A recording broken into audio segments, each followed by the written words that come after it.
पीछे नहीं जा सकते।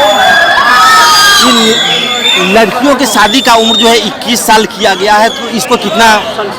नहीं, ये बहुत बढ़िया स्वागत योग्य फैसला है पूरा। और इसमें कहीं ना कहीं देखिए, मैं पढ़ा लिखा हूँ और मैं शिक्षा के महत्व को मैं समझता हूँ और मैं चाहता हूँ कि समाज शिक्षित हो, और उसमें महिलाओं का शिक्षित होना। जब आप एक महिला को शिक्षित करते हैं तो आप पूरे परिवार को शिक्षित करते हैं।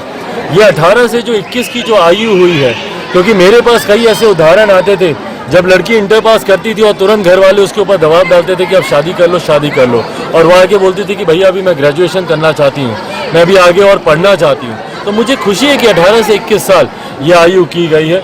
इसमें लड़कियों को भी उतने ही उचित अवसर पढ़ाई लिखाई पूरी करने के मिलेंगे, और कहीं ना कहीं 21 साल की उम्र आते आते वो मैच्योरिटी आती है, वो ठहराव आता है ज़िंदगी में, जो किसी भी गृह जीवन के लिए ज़रूरी होता है। तो इसको हम लोग स्वागत करते हैं। लेकिन समाजवादी पार्टी के सांसद ने तो कहा कि तो लड़कियों उससे ज़्यादा शर्मनाक कोई बयान नहीं हो सकता। जो बयान उनके सांसद ने दिया है उससे ज़्यादा शर्मनाक कोई बयान नहीं हो सकता। भाई, जस्ट बिकॉज कि आप शादी की उम्र आप आगे कर रहे हैं, इसका मतलब लड़कियां आवारा हो जाएंगी? किस तरीके की सोच है ये? आपकी दूषित मानसिकता को दर्शाता है।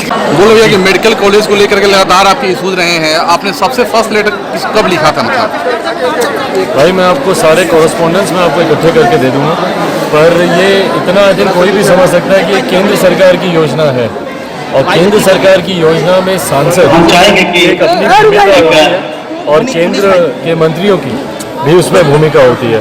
तो मैं बार इसी बात को कह रहा हूँ, किसी को श्रेय लेना मुझे दिक्कत नहीं है, आप श्रेय लीजिए, पर ये जो योजना जहाँ से आई है उस सरकार का कोई प्रतिनिधि तो बुलाइए। केंद्र सरकार का एक प्रतिनिधि कार्यक्रम में मौजूद नहीं था। मुख्यमंत्री समाज कल्याण योजना, समाज सुधार योजना को लेकर निकले थे मधुबनी का घटना सामने आ रही है। 16 साल के बाद अगर किसी प्रदेश के मुख्यमंत्री को अपने ही प्रदेश के समाज के सुधार के लिए यात्रा निकालनी पड़े, इससे ज़्यादा शर्मनाक और निंदनीय कुछ नहीं हो सकता।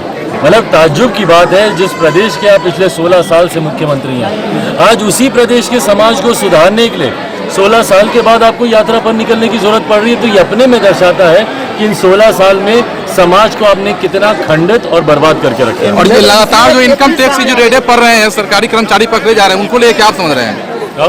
इनकम टैक्स की जो रेट पड़ रहे हैं, लगातार कर्मचारी का आपको धन मिल रहा है, उसको लेकर क्या देख रहे हैं आप? भाई, ये तो अपने में बार बार हम इस बात को बोलते ही हैं कि बिहार में इतनी असमानता है अमीर और गरीब में। कुछ मुट्ठी भर लोग हैं जो अमीर होते जा रहे हैं, जिसमें अधिकारी नेता लोग ज़्यादा हैं, और बाकी अधिकांश बिहार के लोग गरीब होते जा रहे हैं। अमीरी गरीबी की खाई इतनी ज़्यादा बढ़ गई है, जिसका जिम्मेदार ये जो इनकी 7 निश्चय जैसी योजनाएं हैं, जो कि पूरी तरीके से भ्रष्टाचार का अड्डा बनी हुई हैं, ये योजनाएं जिम्मेदार हैं इसके पीछे। एक सवाल और, लड़कियों के शादी